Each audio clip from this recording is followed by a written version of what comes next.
Hello and welcome to Civil War Weekly, the podcast that answers the question, what happened this week in the American Civil War? I'm your host Tim Patrick, and this is episode 167, May 27th to June 3rd, 1864.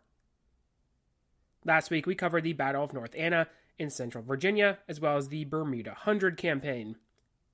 Grant is able to avoid disaster at Jericho Mills, and will continue to march on to Richmond, as we will see today.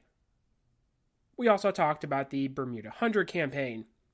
It is Butler's failure there that will mean Lee will get reinforced for some of our action that we will discuss in today's episode. Without further ado, let's talk about the events that will lead us to Cold Harbor.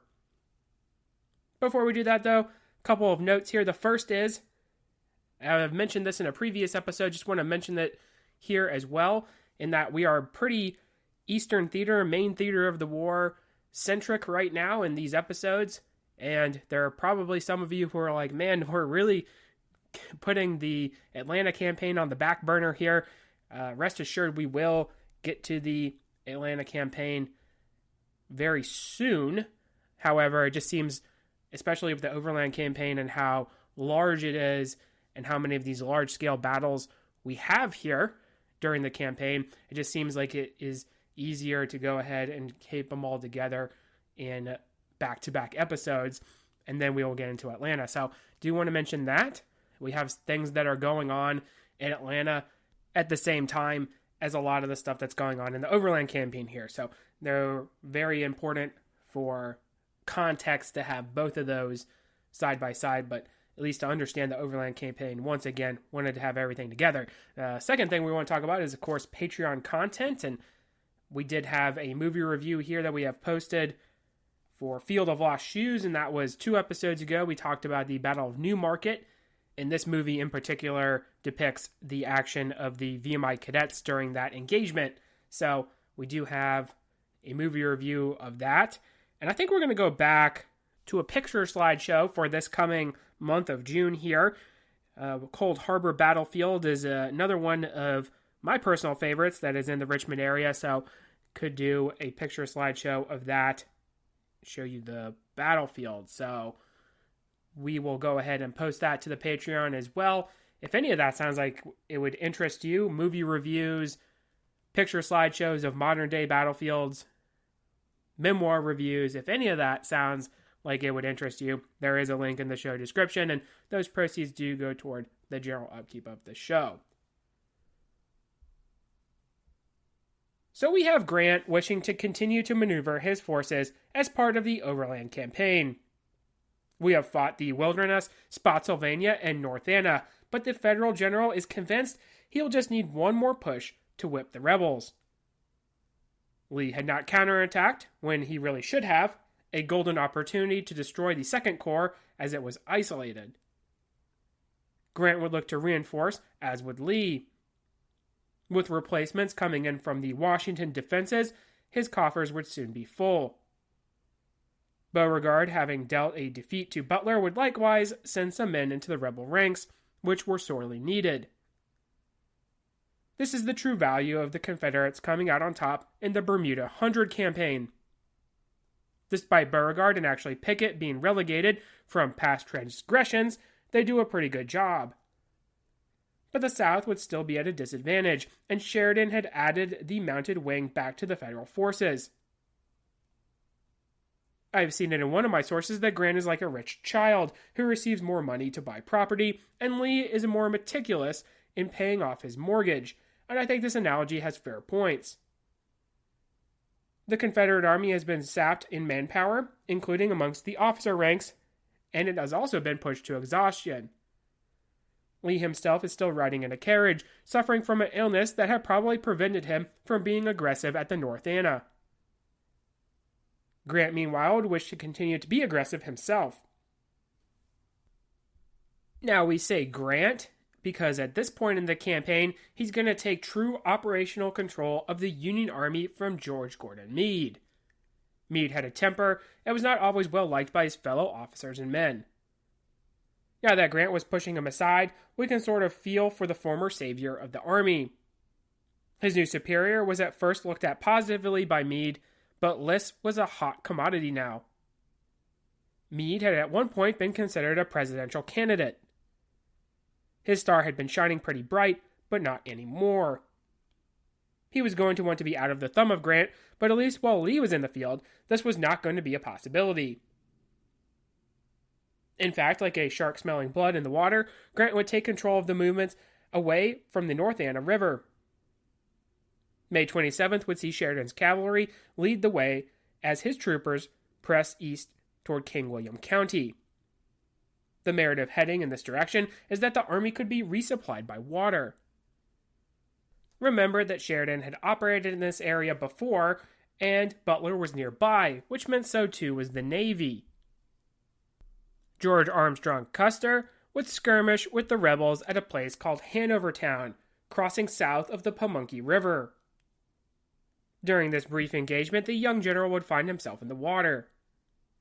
This would be the opening move for the armies as they marched toward Cold Harbor.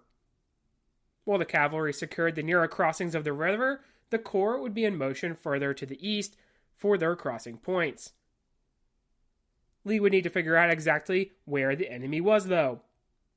To do this, he would turn to his cavalry. On May 28th, they would make contact with their Union counterparts, erupting in the Battle of Hawes Shop. Wade Hampton would arrive on the field, pinning his brigades against Gregg. With the South Carolinian were 2 regiments of cavalry gathered up from the Palmetto State. They would be eager to show the Army of Northern Virginia veterans that they could fight. Davies' brigade of Gregg's command would press the line for a time, but additional support from Merritt and Custer was necessary to drive the enemy. Chambliss's brigade would collapse, Hampton attempting to use this force for offensive action. Likewise, Sheridan had been thinking of offensive action himself. Rosser would also be forced to fall back, but the new regiments would stubbornly hold on, even with Custer attacking and the other Federal units flanking. Eventually, they would be pushed back, but Custer would admit this was probably the hardest fighting for his brigade in the entire campaign. The private who reportedly shot Stuart would be killed in the engagement, a testament to the fierce combat. Hawes Shop was a Confederate defeat, but it did give Lee a good idea of where Grant was. He would pull his army behind Totopotomoy Creek, with his flank at Atlee's Station. Grant, meanwhile, was getting his men across the Pamunkey River. Meade would probe the rebel lines, finding that earthworks were strong, the banks of the smaller creek fairly steep in some places. The Union Army would also dig in, but the Army of the Potomac was in a tough spot. Lee's line along the creek followed it relatively east to west, but then cut down at an angle. Warren and the 5th Corps would find themselves on the other side of the creek, isolated. Warren would then request Sheridan help him by sending cavalry, as he was aware of some rebel troopers operating on his flank. Indeed, Custer and Devin would hit Matthew Butler's rookie South Carolinians again at a place called Matadequin Creek.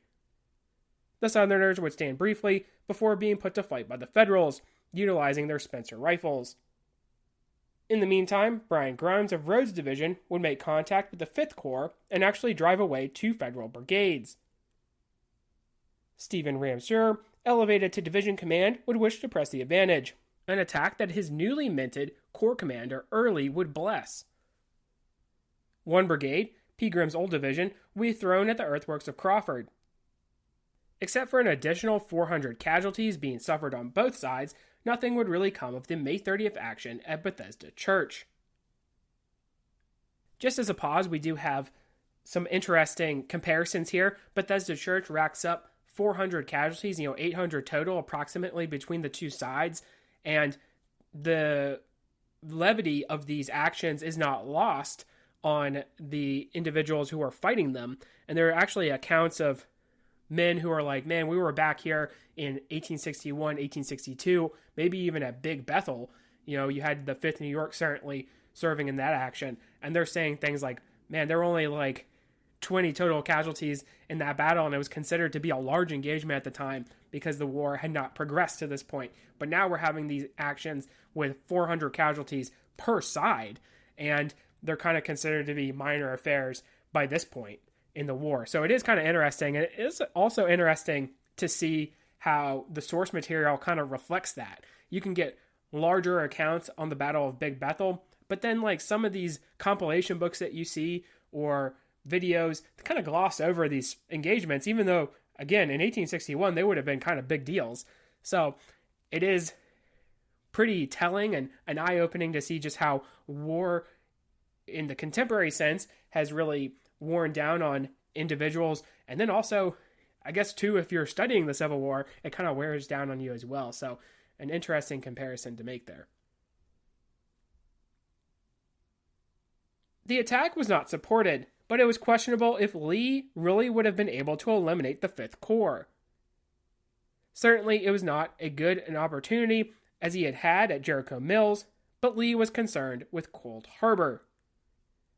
Now, one of the things we may have mentioned all the way back during Gaines's Mill was that Cold Harbor was a crossroads town, the controlling of which would be important for both armies.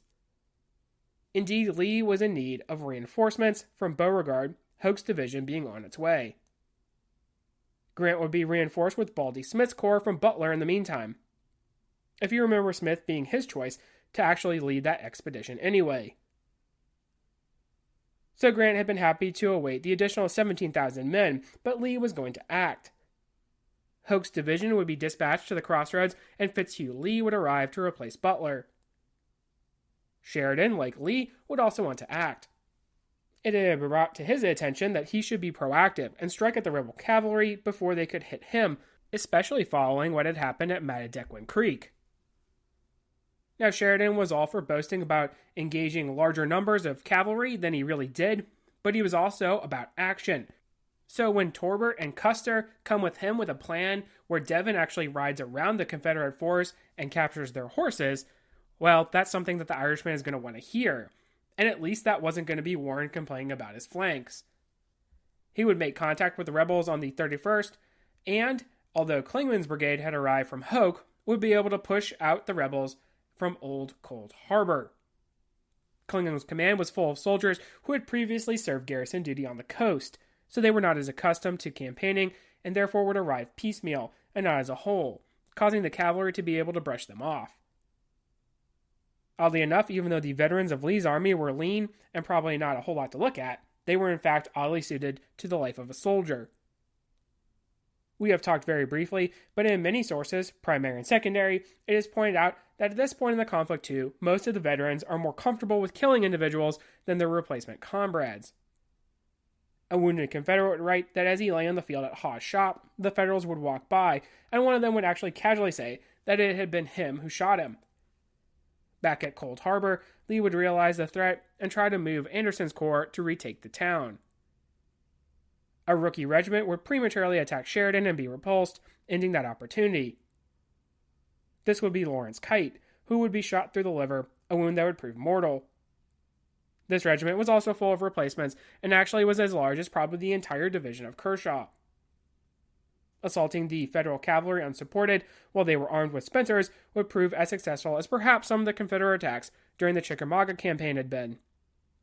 The attack did see Wright and his 6th Corps arriving to add weight to the line, which would prove to be a problem for the rebels. June 1st would see the two armies forming their positions. In Hancock's sector, the 36th Wisconsin would launch a premature attack on the Confederates, who would move forward to try to retake the works of Breckinridge, the rookie regiment losing half their number. Baldy Smith and his corps would start to arrive for Grant and plug a gap that was forming in the Federal line. This meant that Wright's 6th Corps would be in a position to overlap Hoke's division, still anchoring the Confederate line at Old Cold Harbor. Relatively, the line was starting to take shape, northwest to southeast for the rebels, with Hill's 3rd Corps, Early's 2nd Corps, and Anderson with Hoke. The Union line from right to left would be Hancock, Burnside, Warren, Smith, filling the gap, and Wright on the left. So just in case we're kind of confused about what's happening here, we have conducted the Overland Campaign running relatively north to south, with Grant coming down. We started, all the way up there at the Wilderness there, a little bit west of Fredericksburg, then to Spotsylvania, now the North Anna, and now we're coming down even further to the Pamunkey River, and Grant is able to cross that waterway, and then Totopotomoy Creek runs relatively east to west, and that's where Lee had set up defensively. That was a pretty strong position. So then Grant decides he's going to swing out with part of his army coming in from the east, moving west, hopefully pushing on Richmond. So we're relatively east of Richmond here. They're in the same general vicinity that actually McClellan had operated in during the 7 days, the Peninsular Campaign, right? So we're pretty close to Mechanicsville. You remember we had the Mechanicsville battle, Beaver Dam Creek, and then we had Gaines's Mill. Obviously, we are setting up relatively in the same spot here. In fact, Lee is going to put his headquarters at the house of Edmund Gaines. Edmund Gaines actually had the mill that gives name to the battle that was Lee's first victory as Army commander. Although at this point, the mill has actually been burned. It was burned by Sheridan's cavalry following their action at Yellow Tavern.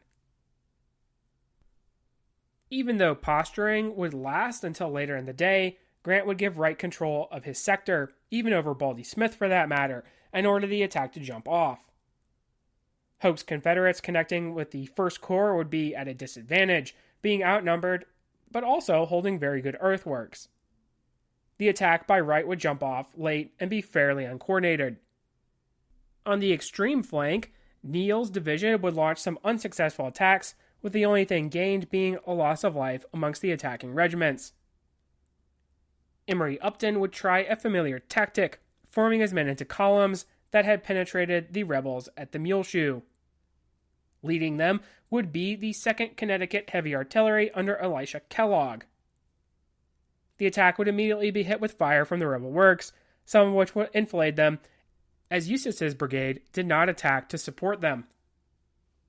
The 2nd Connecticut would hunker down and hold their ground, but they would suffer 323 casualties during the assault, including their commander Kellogg. It was recorded that some men were killed on the earthworks, a testament to how far they went under sheets of Confederate fire. Baldy Smith's corps, made up of soldiers who were not veterans, would also launch some attacks and suffer heavy casualties, especially when facing the veterans of the Confederate First Corps. Guy Henry would win the Medal of Honor, leading a brigade and riding his horse to the parapet of the rebel works, unloading his revolver after his steed had been shot. Jeremiah Drake, leading a brigade in Devon's division, would be mortally wounded during this time. While some of these attacks would be unsuccessful, a brigade in Ricketts' division under Truex would find a spot in the line that was too marshy and so was undefended. They were able to capture a good many men in Klingham's command, who was not connected to the First Corps. Upton's regiments would add to the weight, but they would be bottled up by the quick-thinking Confederates.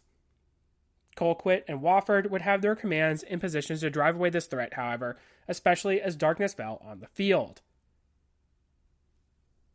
So we can see that Emory Upton had this great idea at the Muleshoe, and it almost works. However, there's a couple factors that are sort of going against him in this particular situation. For one, he attacks under a shorter distance where the Confederates are really not prepared for him. Remember, we talked about how George Doles and his command were there, and they weren't really ready to receive an attack. So he's able to kind of catch them by surprise. He also has a different kind of troops. And we're going to talk about this as we get into the Petersburg campaign, how the Army of the Potomac really changes in terms of their personnel. They're going to have all these veterans who are, through attrition, going to fall out of the ranks, whether it's they're killed or wounded or whether their enlistment periods are expiring. But those troops were extremely effective, especially the Second Corps, right? Second Corps really goes downhill in the Petersburg campaign, and it's because they're getting reinforced with these individuals who are essentially conscripts, right? Bounty men, immigrants coming in, right? So these are the kinds of soldiers who are not going to form cohesive battle units, and it's just going to be different, right? So Upton does not quite have the same weight that he has during his attacks at Spotsylvania, and so it's going to be a very different result. June 2nd would see the armies continue to shuffle their forces around. The success that the breach in the Confederate lines had brought needed to be addressed by Lee and could be exploited by Grant. Hancock's 2nd Corps was going to shift to join the left flank and add weight there. This would mean that Burnside's 9th Corps would be on the flank, so hold that thought. Because of Hancock's move and also because Hoke was going to need help, Lee would shift additional troops from Hill to reinforce the area. The line in front of the breakthrough was worked on. I have seen in several pieces of source material that the Confederates all knew where the attack was going to come from, and both sides would feel that the climactic battle of the campaign was finally at hand. Grant was gearing up to really test his assumption that the Confederate Army was in fact whipped. Lee, though, would show signs that this was not the case. Burnside, he knew, commanded a shaky corps. This was a safe bet because the record of the 9th was not so stellar. They had done very little at the Wilderness, bumbled at Spotsylvania, and part of it had launched an ill-fated attack at North Anna.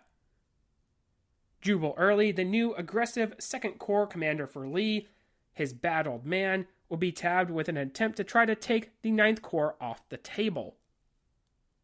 Burnside was going to get behind Warren, so only Crittenden's division would be receiving the aggressive move from Rhodes, while Gordon would actually hit Griffin and his 5th Corps troops in the vicinity of Bethesda Church.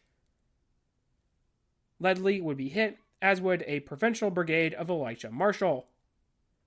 After receiving the attack fairly well, the officers, pushing their men into battle line, Joseph Sudsberg, commanding the 3rd Maryland, 100th Pennsylvania, and 21st Massachusetts, would launch his men at the rebels, a deadly mistake, advancing into a sheet of fire. Gordon would press Griffin and actually have a brigade in a position to get behind the 5th Corps, but his attacks would be dissuaded by well-placed artillery from Charles Wainwright. The action is again a sort of missed opportunity. In lack of manpower, Lee could have eliminated a large part of the Federal forces and then could have rolled up their lines. If he had gained the crossroads at Old Cold Harbor, this could have been an opportunity from that end of the line. But given the state of the army, it would be really difficult to say whether Bethesda Church or being in possession of those crossroads was really going to make too much of a difference. June 3rd would be slated for a grand assault for the Union troops. Grant again believed that the Confederates were spent.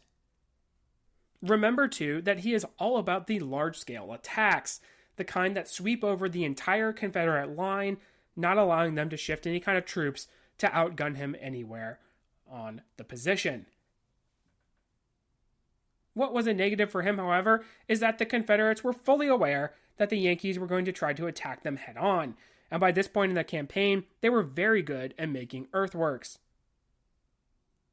Some men wrote that before the battle, the Union troops would sew their names into their jackets, as they too knew what was going to happen on the following morning. Hancock had swung around to the left, but his men would be seeing heavily fortified positions under Wilcox and Breckinridge. Hoke would be in line further up with Mahone in support. At 4:30 a.m., the attack was signaled by a shot from the 10th Massachusetts Artillery, and Barlow rumbled forward. The 7th New York Heavy Artillery would lead the way, followed by Brooke and Miles, McDougal and Byrne in support. The Heavies would hit the 26th Virginia in a salient in the line, overwhelming them, part of Eccles' brigade, commanded on this day by Patton. The 7th would penetrate the line, and Miles would try to follow up and move toward the breach. His brigade would be rocked by Wharton's command, so that only the 5th New Hampshire was on hand to support the rookie regiment. The 7th would be hit by fire from North Carolinians, who had refused their line, and a battalion of Marylanders combining with Joseph Finnegan and his Floridians. The Florida troops had had a tough time getting to Virginia, Finnegan thinking many of them might desert before they left their home state. Those who made the trip were on hand to throw both the 7th New York and 5th New Hampshire back through the breach in the line they had made, at great casualties to themselves. Despite capturing a flag of the enemy, the Heavies would suffer several hundred casualties. As a result of the casualties and the repulse of the first line, the second line would then not attack. Gibbon likewise would be roughly handled by Hoke's North Carolinians. The 8th New York Heavy Artillery would lead this assault, but that rookie regiment, wearing bright uniforms and still wearing their knapsacks, would be slaughtered by the enemy. Veteran troops would have discarded such knapsacks, and several accounts describe it as a sickening sight. Many of the regiments would not move forward, or if they did, they would start trying to dig in under the enemy's small arms and artillery. Hancock would blame Birney's division, but really, these attacks were going to be a tough task for a corps that was depleted in strength. The 6th Corps would try against Hunton's Virginians, who were next in line to Field's division. They would see the same success that Hancock's corps had. Many of the regiments refused to go forward. Some of them, once jumped off, would just immediately go to ground and start trying to dig in. Lack of cohesion would lead some units to advance unsupported, and so they were subjected to enfilading fire as they moved. Lewis Grant, whose Vermonters had seen much in terms of campaigning, would consider the orders to attack murder. Baldy Smith's 18th Corps would try their luck as well, having received a reputation as a subpar command. They would attack Anderson and Evander Law having actually been put back in place of the Alabama Brigade. The divisions of Martinsdale and Devens, with Brooks in support, would throw their regiments in attacking columns. These were roughly dealt with by the Confederates. A divot in the line had been moved beyond some marshy ground, so moving into it was essentially a trap.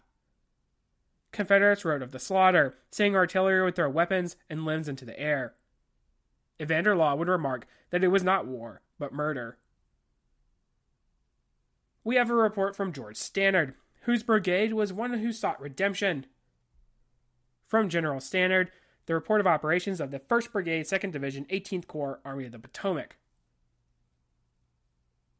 The whole command now moved forward, the 25th Mass on the right, joined by the 55th Pennsylvania and the 23rd Mass on its left, the left of our line serving as a support to our first line, which now became heavily engaged. The command lay in this position until 8 p.m., when it was moved to the right, where it occupied, throughout the night, a line of rifle pits, from which the enemy had previously been driven. The command lay in the position indicated throughout the second day, and about 9 p.m. was ordered to extend its line by deployment to the right to form a junction with the 5th Corps and command the movement of trains. We lay in position until daybreak on the 3rd day, when the trains having passed, our intervals were close to the left, and at 4 p.m. the whole command moved to the left. The column was formed in the order: 27th Massachusetts, Major Walker; 25th Massachusetts, Colonel Pickett; 23rd Massachusetts, Colonel Elwell; 55th Pennsylvania, Captain Shearer. The 27th Mass was now deployed as skirmishers and moving up cautiously, arriving within 350 yards of the enemy's works, when the command was ordered to charge over an intervening rifle pit, carry the works by storm. The works at this point consisted of strong rifle pits, converging to a small earthwork, mounting 3 light field guns directly in our front, on the further side of a deep ravine, and situated at the congress of an angle, the apex of which was toward the enemy. As soon as the intervening rifle pit was cleared and my command reached the edge of its ravine, it became at once evident, in view of the converging fire of musketry and the direct fire of artillery, which was cutting down each successive division as it rose to the knoll, that it would be impossible for a sufficient number of men to reach the works, to produce any effect on the enemy, and as no concert of action on the part of other commands was apparent, I ordered the remnant of my command to retire to the rifle pits, which they did in good order. My loss in this movement, killed and wounded, was 31 commissioned officers, including all my staff, and 462 enlisted men. My command held this position until 5 p.m., when it was relieved by other troops and fell back to the second line of rifle pits. So we here have Stannard's report on the matter, right? And it sounds kind of like fairly simple how he's describing this action, correct? Like he's sort of describing the deployment and how the men went forward, but it seems very matter of fact, very brief the action was, but he ends up losing almost 500 men in this very brief assault.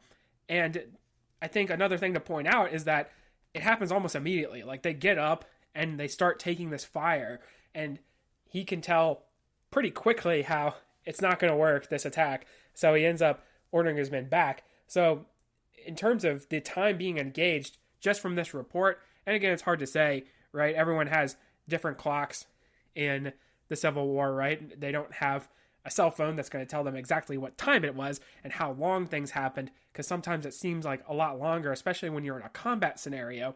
So it's hard to say exactly. However, it doesn't sound like they were engaged for very long, and they end up losing so many men very, very quickly. So it's just a testament to how strong the position of the Confederates is, They're able to have not only small arms fire, but they've also have artillery in a position that's really going to do some damage against any kind of attacking force.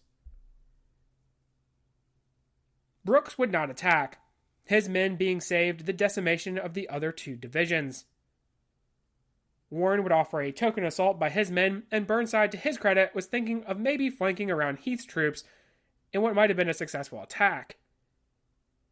Meade had asked Grant what to do, and Grant had told him essentially to capitalize on any gains, but I think he also knew that the rebels were in positions that were far too strong.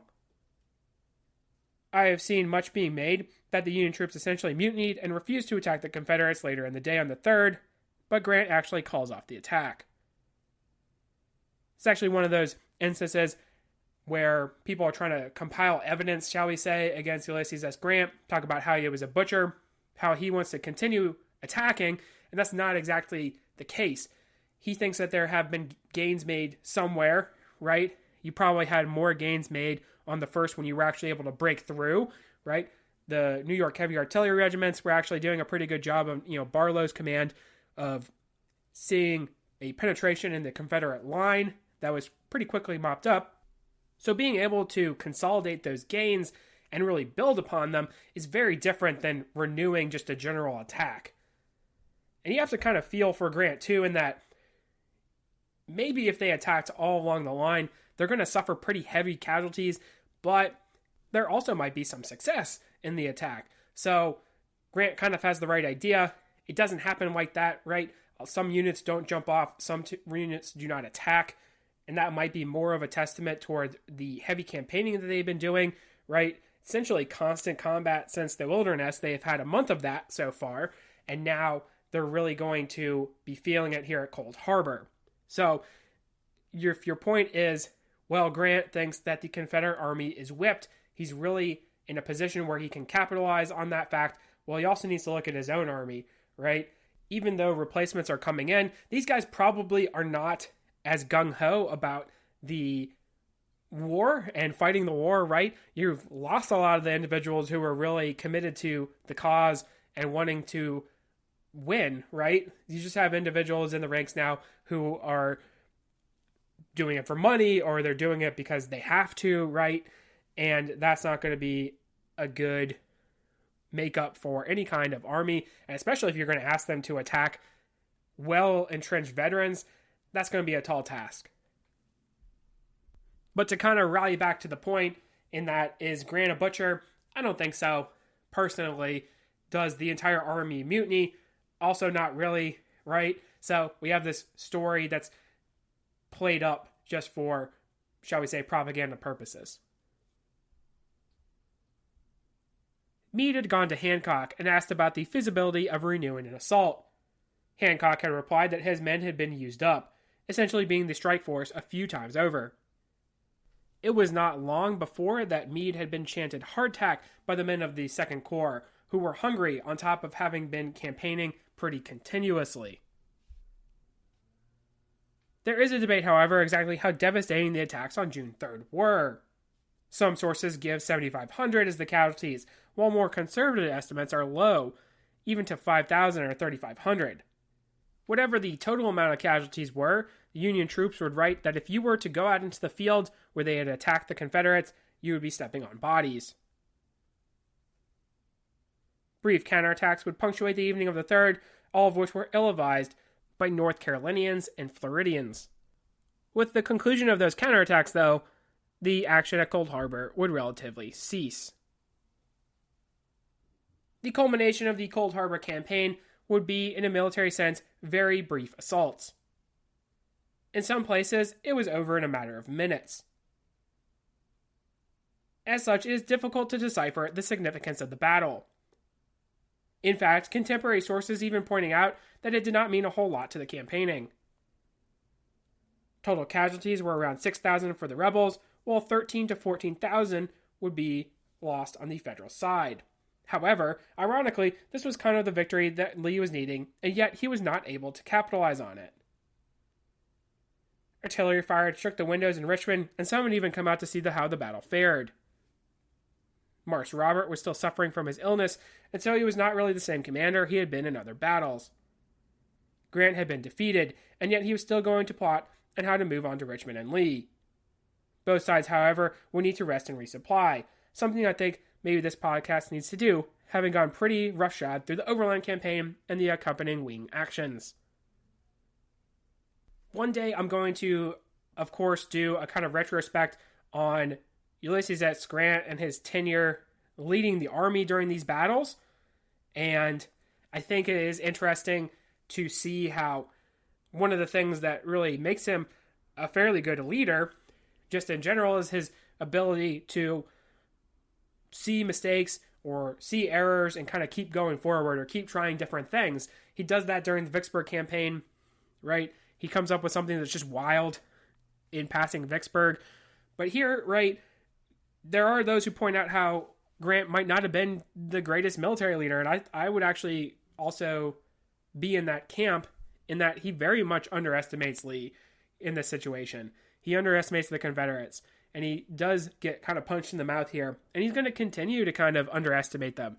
And part of that, I think personally, is that he is also waiting for them to have this attrition to the point where his numbers are just going to be overwhelming. And even though he is going to have a pretty steady numerical advantage and it's just going to keep growing as we get into Petersburg, he's also going to have the quality of his troops decline. And of course, the Confederates are just going to be veterans. So they're going to know what to do. And that's not going to go well toward Grant winning any of these battles. So we kind of see that. That's kind of the error, I suppose, of the campaigning here. And we really do see that on display at Cold Harbor.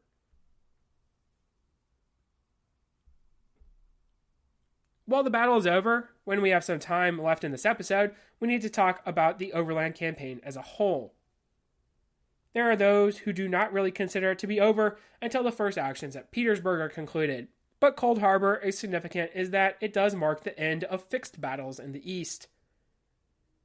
It was the last battle where troops would fight in the open, siege warfare and entrenchments being the order of the day from here on out. But we should talk about what exactly we are to make of the Overland Campaign.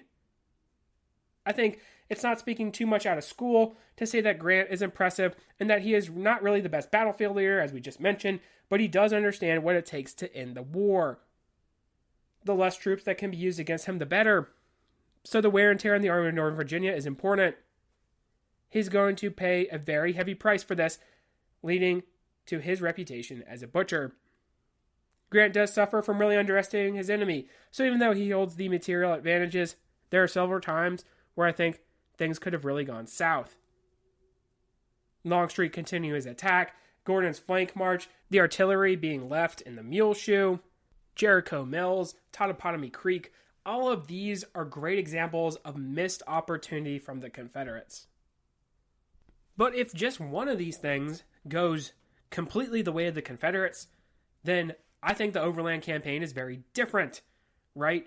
So we get into 1864, and then there's a lot of, shall we say, your kind of grade school courses that, by this point in the war, Gettysburg has happened. That's the high watermark of the Confederacy. It's essentially over, and all the Union has to do is just capture Richmond, and that's pretty much it. That's really what you learn. However, we can see that during the Overland Campaign, it's very far from over. It's not a foregone conclusion that Grant's going to win. It's not a foregone conclusion that Lincoln's going to be reelected either. So there's all these factors that we can see. The Confederacy is still very much alive, and there are still troops who are willing to fight, and they're going to fight out to the very end. We always have that trope of, it's going to be a long war, right? We talked about that even as far back as, say, First Manassas. First Manassas happens, and then everyone says, well, it's going to be a long war now, right? We're not going to be home by Christmas. Well, we have here in the Overland Campaign that the Union Army is really going to have to just destroy the Confederates, right? It's going to have to focus on the destruction of the Army of Northern Virginia. It's going to focus on choking out the supplies that are going to be coming into the city, and then it's going to have to focus on making sure Lee is off the table. And that's really going to be the key to success. Lee is at a very big disadvantage in that he does not have the resources to wage the kind of war Grant wants. Now, both armies are going to be extremely tired, right? The Army of the Potomac is going to be tired. The Army of Northern Virginia is going to be tired. And I think Some of it comes down to the fact that at Cold Harbor, the Confederates are able to sit in their earthworks and wait for an attack, both being tired. That's going to kind of shift the scale into their favor. We often see the trope that Lee does not ever have the same kind of army that he will command at, say, the 7 days.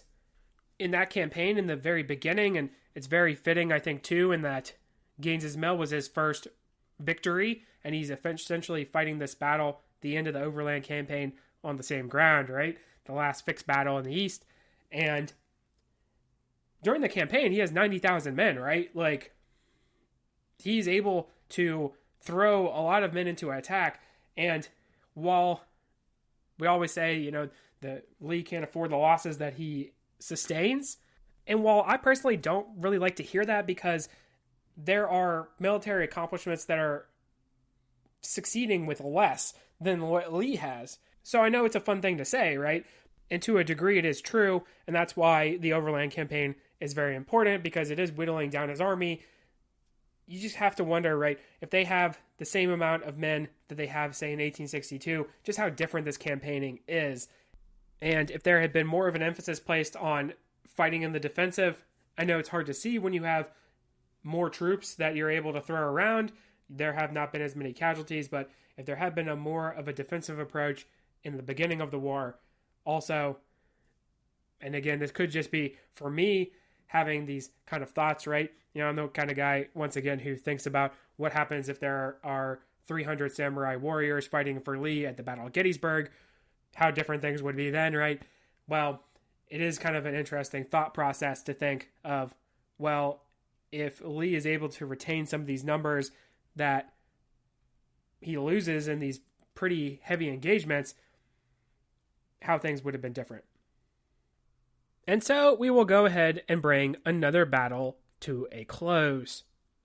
We have seen some pretty tough campaigning in Virginia, starting in the beginning of May, and now rolling out here until the beginning of June, from the Wilderness to Spotsylvania to North Anna to Cold Harbor. It's hard to believe that the Overland Campaign really is not considered to be quite over yet, so we all have to finalize this string of engagements in a future episode. Next week, though, we are going to be backtracking just a bit, because as we mentioned at the top of the episode, we're going to be going back to the opening of the Union attempt to take Atlanta. If you like what you hear, please make sure to leave a review. Posted in the description should be a link to the website as well as Patreon information. Support for the general upkeep of the show is greatly appreciated. Feedback's always welcome. Questions, comments, concerns. The email is cwweeklypod@gmail.com. Thank you all so much for listening, and have a great week.